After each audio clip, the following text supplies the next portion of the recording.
یہ اللہ کی رحمتوں کا موسم بہار ہے اور اہل ایمان کے لیے کرم نوازیوں، رحمات، برکات اور انوار کا لوٹ سیل میلہ ہے، جس میں گناہ گاروں کی بخشش و مغفرت کا ساماں ہوتا ہے اور اللہ ماہ صیام کی ہر شب کو گناہ گار جہنم کی آگ سے آزاد فرماتا ہے۔ یہ بابرکت مہینہ اپنے دامن میں اتنی برکتیں لیے ہوئے جلوہ گر ہوتا ہے کہ رسول کریم صلی اللہ علیہ وآلہ وسلم نے ارشاد فرمایا، اگر لوگوں کو پتہ چل جائے کہ رمضان میں کیا ہے تو وہ آرزو کریں کہ پورا سال ہی رمضان رہے۔ اتنی برکتیں اور اتنی رحمتیں اللہ نے اس مبارک مہینے کے دامن میں ڈال دی ہیں۔ میں نے جو آپ کے سامنے آیت کریمہ تلاوت کی ہے، اس میں بھی اس مفہوم کو بیان فرمایا گیا کہ اے ایمان والو، تمہارے اوپر روزے فرض کیے گئے ہیں جس طرح تم سے پہلوں پہ فرض کیے گئے تھے۔ یا ایھا الذین آمنوا کتب علیکم الصیام کما کتب علی الذین من قبلکم۔ کیوں فرض کیے گئے؟ وجہ کیا ہے؟ لعلکم تتقون، تاکہ تم متقی بن جاؤ، تم پرہیزگار بن جاؤ۔ تو روزے کی فرضیت کا نتیجہ تقوی کا حاصل ہونا ہے، اتقاء کی دولت کا نصیب ہونا ہے۔ تو اس آیت کریمہ میں تین چیزیں بیان کی گئی۔ سب سے پہلی، اے ایمان والو، تمہارے اوپر روزے فرض کیے گئے۔ پھر دوسری بات، جس طرح تمہارے سے پہلوں پہ فرض کیے گئے۔ اور تیسری بات، تاکہ تمہیں تقوی کا نور نصیب ہو، تمہیں اتقاء کی دولت نصیب ہو۔ تو ایک تو روزے کی فرضیت کا حکم دیا گیا، اور دوسرا یہ تسلی دی گئی کہ یہ بھوک اور پیاس کی شدت تمہیں ہی نہیں کاٹنا پڑے گی، تم سے قبل بھی لوگ یہ عبادت کرتے رہے ہیں اور وہ اس مشکل عبادت سے تقوی کو حاصل کرتے رہے ہیں، اور تمہیں بھی ہم اس راستے سے تقوی نصیب کرنا چاہتے ہیں۔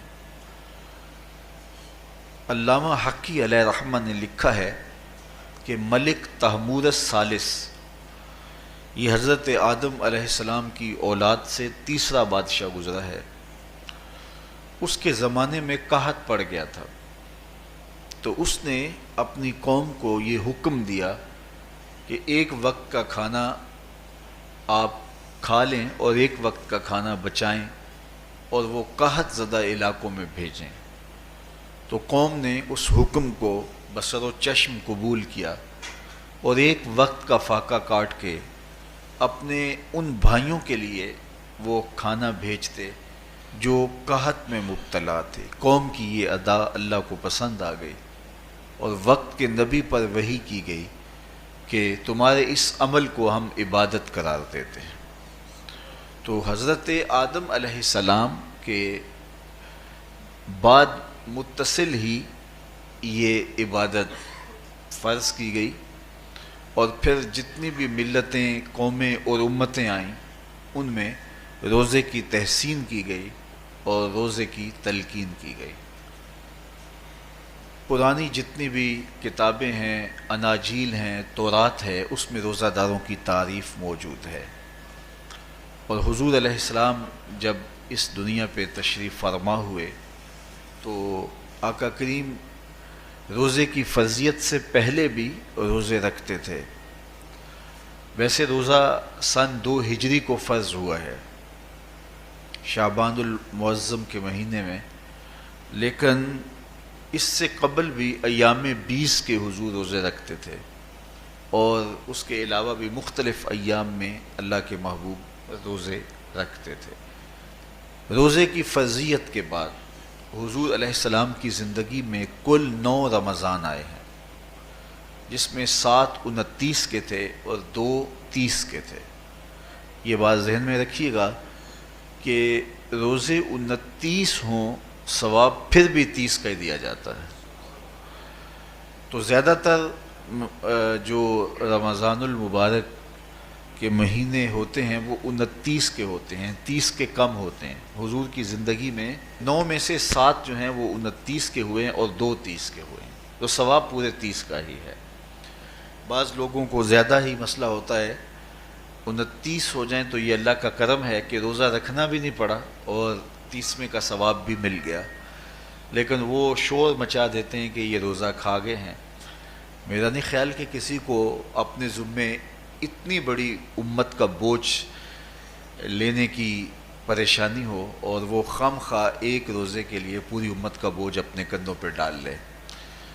تو 29 روزے ہوں یا 30 ہوں، اللہ ثواب پورے 30 کا ہی عطا کرتا ہے. روزہ اللہ تعالیٰ جل شانہ کی رضا اور اس کی محبت کے حصول کا ذریعہ ہے، اور اس کا عملی نتیجہ جو اس آیت کریمہ میں بیان کیا گیا وہ تقوی ہے. لعلکم تتقون، روزہ اس لیے فرض کیا گیا کہ تمہیں تقوی نصیب ہو جائے، اتقاء کی دولت نصیب. اب سوال یہ ہے، کیا تقوی بھوک اور پیاس سے حاصل ہوتا ہے؟ پیاس کاٹنے سے، بھوک کاٹنے سے کیا تقوی نصیب ہو جاتا ہے؟ صبح سے لے کر شام تک روزہ رکھنے کی تلقین کی گئی. یہاں ناروے میں اور مختلف ممالک کے اندر 20 گھنٹے کا روزہ ہے، اور ہمارے بھی یہاں 16-17 گھنٹے مسلسل شدت کی گرمی میں بھوک اور پیاس کاٹنا ہوتی ہے. اتنا طویل دورانیہ جو بھوک اور پیاس کاٹی ہے، اس کا مقصد رزق بچانا نہیں ہے، بلکہ وَيُزَادُ فِيهِ رِزْقُ الْمُؤْمِنِ، ماہ صیام میں مومن کا رزق بڑھ جاتا ہے. آپ اپنا بجٹ دیکھ لیجئے، باقی مہینوں کی نسبت ماہ صیام میں آپ کے اخراجات زیادہ ہوتے ہیں اور کشادگی ہوتی ہے. تو یہ کوئی خوراک بچاؤ مہم نہیں ہے، بلکہ رزق تو بڑھ جاتا ہے، لیکن اس کے باوجود 20 گھنٹے، 17 18 گھنٹے پیاس اور بھوک کاٹنا، اس کا کوئی مقصد ہے تو وہ مقصد قرآن نے بیان کیا کہ اس کے نتیجے میں تمہیں اتقاء کی دولت ملے گی، تمہیں تقوی کا نور نصیب ہوگا. سوال یہ کھڑا ہوا، کیا بھوک اور پیاس کاٹنے سے تقوی مل جاتا ہے؟ تو اس کو سمجھنے کے لیے ایک مختصر تمہید سمجھنا ہوگی، اور وہ یہ کہ ہمارے 2 دشمن ہیں جو ہمیں جادہ مستقیم سے ہٹانے کے لیے دن رات کوشاں ہیں. ایک شیطان اور دوسرا نفس. یہ 2 دشمن ہیں جو ہماری متاع عمل، ہمارا خلوص، ہماری للہیت، ہمارا باطن لوٹنے کے لیے ہر وقت مستعد اور فعال رہتے ہیں. اب ان 2 دشمنوں سے ہمارے تنہا ناتواں وجود کا مقابلہ ہے، اور ان میں سے جو بڑا دشمن ہے وہ نفس ہے، کیونکہ شیطان نے جب انکار سجدہ کیا تو ہم تو یہ کہتے ہیں کہ ہمیں شیطان نے بہکا دیا، لیکن شیطان نے جب انکار سجدہ کیا اور خود بہک گیا تو اس وقت کوئی دوسرا شیطان تو نہیں تھا جس نے شیطان کو بہکایا، وہ نفس تھا جس نے شیطان کو شیطان بنایا. اس نے اندر سے کہا انا خیر منہ، میں بہتر ہوں. تو یہ انانیت جو تھی، انا خیر منہ، اس نے اس کو بہکایا. تو شیطان کو شیطان بنانے والا نفس ہے، تو نفس شیطان سے بھی بڑا دشمن ہے. ایک بزرگ تھے، وہ ساری زندگی اپنی زبان پہ انا کا لفظ نہیں آنے دیتے تھے. اس مفہوم کو بیان کرنا ہوتا تو وہ با الفاظ دیگر بیان کرتے. میں کا لفظ، انا کا لفظ وہ اپنی زبان پہ ساری زندگی انہوں نے جاری ہی نہیں ہونے دیا. کہتے تھے اس لفظ نے شیطان کا بیڑا غرق کر دیا، تو میں یہ لفظ زبان پہ آنے نہیں دوں گا. اچھا، بندے بھی بڑے عجیب ہوتے ہیں. کسی نے کہا لو لو، ان کی زبان پہ یہ لفظ آتا کیوں نہیں، میں جاتا ہوں اور ان کی زبان پہ یہ لفظ آئے ہی آئے. چلے گئے. بزرگ تشریف فرما تھے، نماز کا وقت قریب ہو رہا تھا. حضرت ایک مسئلہ پوچھنے آیا ہوں. کہا پوچھئے. شیطان کو کس چیز نے برباد کیا؟ حضرت آپ تو بولیں گے کہ میں نے، آنا نے، تو کہوں گا جیسے بھی ہوا ان کے زبان پہ لفظ میں تو آ ہی گیا نا. تو وہ بزرگ بھی بڑے سیانے تھے، اس کی نیت کا کھوٹ سمجھ گئے. فرمانے لگے بیٹا نماز کا وقت ہو گیا ہے، نماز پڑھ لیتے ہیں پھر اس پہ بات ہوتی ہے. نماز ہوئی، سلام پھرا تو خود ہی فرمانے لگے کسی نے کہا تھا کہ شیطان کو کس چیز نے برباد کیا، جواب دینا چاہ رہا ہوں کس نے پوچھا تھا، جھٹ کھڑا ہو گیا میں نے کہا اسی چیز نے اس کا بیڑا غرق کر دیا. تو جو نفس تھا وہ شیطان کو شیطان بنانے والا ہے. تو ہمارے ساتھ نفس بھی لگا ہوا ہے، ہمارے پیچھے شیطان بھی لگا ہوا ہے. شیطان بھی بڑا مکار دشمن ہے، چھوٹا دشمن یہ بھی نہیں ہے. یہ ہماری متاع عزیز کو، متاع ایمان کو، متاع عمل کو، متاع خلوص کو لوٹنے کے لیے دن رات مستعد اور فعال رہتا ہے. اللہ کے محبوب نے فرمایا الشیطان جاسم علی قلب ابن آدم فاذا ذکر اللہ خانسہ واذا غفل وسوسہ. شیطان اولاد آدم کے دل پہ قبضہ جما کے بیٹھ جاتا ہے. جب یہ اللہ کا ذکر کرتا ہے تو بھاگ جاتا ہے، اور جب یہ اللہ کے ذکر سے غافل ہوتا ہے تو یہ وسوسہ اندازی کرتا ہے. تو شیطان اولاد آدم کے دل پہ قبضہ جماتا ہے. اسے پتہ ہے کہ دل قابو میں آ گیا تو پورا بدن قابو میں آ گیا، چونکہ میرے اعضائے بدنیاں میرے دل کے تابع ہیں. موسم اچھا ہے، رت سہانی ہے، صحن چمن میں پھول کھلے ہیں، لیکن میرا دل نہیں چاہ رہا تو ٹانگیں جنبش ہی نہیں کریں گی. مرغن غذائیں سامنے پڑی ہیں اور آپ کا تقاضا ہے کہ جناب لے لیجئے، لیکن میرا جی نہیں چاہے گا تو ہاتھ جنبش نہیں کریں گے. آسمان ستاروں اور کہکشاؤں سے بھرا ہوا ہے، جی نہیں چاہے گا تو نظر نہیں اٹھے گی. آپ سماعتیں بچھائے بیٹھے تھے، جی نہیں چاہے گا زبان نہیں بولے گی. تو پورے آزاد دل کے تابع ہیں، اور اگر دل شیطان کے تابع ہو گیا، اس کے ہتھے چڑھ گیا، تو پھر اعضاء وہی کریں گے جو شیطان چاہے گا. اور اگر یہ دل مالک کی محبت سے سرشار ہوگا تو پھر دل جو چاہے گا وہی اعضاء کریں گے. تو دل اللہ کی نافرمانی کی چاہت ہی پیدا نہیں ہونے دے گا، تو اعضائے بدنیاں کا رخ بھی اللہ کی رضا کے حصول کے لیے ہوگا. تو شیطان بھی قبضہ دل پہ جماتا ہے اور دل کو قابو میں کر کے حضرت انسان کا بیڑا غرق کرتا ہے. اللہ تعالیٰ کا کرم یہ ہوا اذا جاء رمضان سلسلۃ الشیاطین. اللہ کے محبوب علیہ السلام ارشاد فرماتے ہیں جب ماہ صیام آتا ہے تو شیاطین جکڑ دیے جاتے ہیں، جنت کے دروازے کھول دیے جاتے ہیں، جہنم کے دروازے بند کر دیے جاتے ہیں. اب ہمارے دو دشمن تھے، ایک نفس اور دوسرا شیطان. دونوں کے مقابلے میں ناتواں اور کمزور جان کو مقابلے میں آنا پڑتا تھا. لیکن جب ماہ صیام آیا، یہ ماہ انور آیا، تو ہمارے دو دشمنوں میں سے ایک دشمن باندھ دیا گیا. اب ہمارا مقابلہ صرف ایک دشمن سے رہ گیا. دیکھیے ماہ رمضان آتا ہے تو مسجدوں کے در کشادہ ہو جاتے ہیں، لوگوں کا رجحان دین کی طرف ہوتا ہے. جو 5 نمازیں بھی نہیں پڑھتے ہوتے ان کو تراویح میں بھی کھڑا ہوتا دیکھتے ہیں. اہتمام ہوتا ہے، نیکی کا، صدقہ و خیرات کا ماحول پیدا ہوتا ہے. ایسا کیوں ہے کہ شیطان بند گیا، لیکن اس کے باوجود نظر بھٹک رہی ہے، خیالوں میں آوارگی ہے اور رشوت کا بازار گرم ہے. کیوں کہ ابھی نفس موجود ہے. تو نیکی کا جو ماحول پیدا ہوا یہ شیطان کے بند جانے کی وجہ سے، اور برائی کا ماحول اب بھی موجود ہے یہ نفس کے موجود ہونے کی وجہ سے. تو ہمارے دو دشمن ہیں جو ہمیں جادہ مستقیم سے ہٹاتے ہیں، ایک شیطان اور دوسرا نفس. اب جب ماہ صیام آیا تو شیطان باندھ دیا گیا. اب ہمارا مقابلہ صرف نفس سے ہے، اور یہ نفس شیطان سے بھی بڑا دشمن ہے. شیطان کو شیطان بنانے والا نفس ہے، اور وہ ہمارے ساتھ جڑا ہوا ہے. ماہ صیام میں شیطان تو بند گیا لیکن نفس نہیں بندھا. اب ہمیں اپنے نفس کو کمزور کر کے اور اپنی فتح حاصل کرنی ہے اور تقوی کی منزل کو پانا ہے. اب شیطان تو اللہ نے باندھ دیا، اب نفس کو کیسے باندھیں؟ تو آئیے نفس کی بندش کیسے ہوگی یہ کسی ایکسپرٹ سے پوچھیں گے کہ یہ کیسے اس کو باندھیں گے، اس کو کیسے قابو میں کریں گے. تو کسی ایسے شخص سے پوچھیں جو اس شعبے کا ماہر ہو.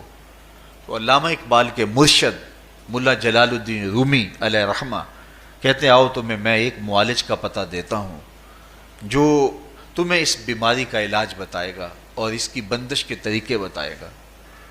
شیخ رومی علیہ رحمہ فرماتے ہیں ہفت شہر عشق را اتار گشت ما ہنوز اندر خم یک کوچام۔ عشق کے ساتوں شہر شیخ فرید الدین اتار گھوم چکے ہیں، اور میرے جیسا شخص عشق کے پہلے شہر کی پہلی گلی کے کونے پہ کھڑا ہے۔ اب اندازہ کیے کہ جن کا پتہ حضرت ملا جلال الدین رومی دے رہے ہیں وہ کس بلند مرتبے پہ فائز المرام ہے۔ فرمایا کہ وہ عشق کے ساتوں شہر گھوم چکے ہیں اور میں پہلے شہر کی پہلی گلی کی نکر پہ کھڑا ہوں۔ اب شیخ فرید الدین علیہ رحمہ سے پوچھئے کہ شیطان تو بند گیا، اب نفس کا وبال ہمارے اوپر پڑ رہا ہے اور ہم اس کے باوجود ماہ صیام کے اندر گناہوں میں منہمک ہیں، تو ہمیں بتایا جائے کہ اس نفس کا علاج کیسے کیا جائے، ہمیں آپ کا پتہ بتایا گیا ہے۔ تو شیخ فرید الدین اتار بولے نفس نتواں کشت اللہ باسے چیز باتو گوئم یاد گیرش اے عزیز۔ نفس نہیں مرتا، لیکن اگر تین اسلحے تیرے پاس ہوں تو یہ ٹھہر بھی نہیں سکتا۔ وہ تین اسلحے کون سے ہیں؟ خنجر خاموشی و شمشیر جو، نیزائے تنہائی و ترک ہجو۔ خاموشی کا خنجر، بھوک کی تلوار اور تنہائی کا نیزہ، یہ تین اسلحے ایسے ہیں اگر تو یہ لے کر کے نفس پہ ٹوٹ پڑے تو پھر نفس کا مقابلہ تیرے لیے آسان ہوگا۔ خنجر خاموشی، خاموشی کا خنجر، اللہ کے محبوب علیہ السلام نے فرمایا من صامت نجا، جو خاموش ہو گیا وہ نجات پا گیا، کیونکہ انسان کی زندگی کی زیادہ آفتیں اس کی زبان کی وجہ سے ہیں۔ آپ اپنے گناہوں کا اور میں اپنے گناہوں کا اگر احتساب کروں تو ہمیں سب سے زیادہ گناہ زبان کے ملیں گے۔ آنکھیں بھی گناہ کرتی ہیں، ہاتھ بھی گناہ کرتے ہیں، پاؤں بھی گناہ کرتے ہیں، لیکن سب سے زیادہ گناہ زبان کرتی ہے۔ جھوٹ بھی بولتی ہے، غیبت بھی کرتی ہے، شکوہ بھی کرتی ہے، گالی سب و شتم اور کیا کچھ زبان کے گناہ ہیں۔ اسی لیے اللہ کے محبوب نے فرمایا جو تمہارے دو جبڑوں کے درمیان ہے یعنی زبان اور دو ٹانگوں کے درمیان ہے تمہاری پارسائی کی جگہ، تم ان دو چیزوں کی مجھے ضمانت دے دو، میں محمد تمہیں جنت کی ضمانت دے دیتا ہوں۔ تو انسان کے سب سے زیادہ گناہ زبان کے ہیں اور اس کی پارسائی کی جگہ کے۔ تو اس لیے میرے حضور نے فرمایا من صمت نجا، جو خاموش ہو گیا وہ نجات پا گیا۔ خنجر خاموشی، خاموشی کا خنجر نفس کشی کا ایک مؤثر ذریعہ ہے۔ اور دوسری بات بشمشیر جو، اور بھوک کی تلوار، تو بھوک سے نفس کا مقابلہ کیا جا سکتا ہے، بھوک کی تلوار سے نفس کا سر کاٹا جا سکتا ہے۔ اللہ کے محبوب کا فرمان سنیے یا معاشر الشباب من استطاع منکم الباء فلیتزوج فإنہ اغض للبصر واحسن للفرج فمن لم یستطع فعلیہ بالصوم فإنہ لہ وجاء۔ اے جوانوں کے گروہ، تم میں سے اگر کوئی نکاح کرنے کی طاقت رکھتا ہے تو وہ دیر نہ کرے، فی الفور نکاح کر لے، یہ نظر کا اور پارسائی کا محافظ ہے۔ لیکن اگر تم میں سے کوئی نکاح کرنے کی فی الحال پوزیشن میں نہیں ہے تو وہ کثرت کے ساتھ روزے رکھے۔ روزے قاطع شہوات ہیں، تو بھوک سے نفس کو جو ہے وہ روکا جا سکتا ہے، اس کو لگام ڈالی جا سکتی ہے۔ تیسری بات نیزہ تنہائی، تنہائی کا نیزہ، تو فرمایا گیا کہ العافیت فی العزلہ، کہ تنہائی کے اندر ہی عافیت ہے۔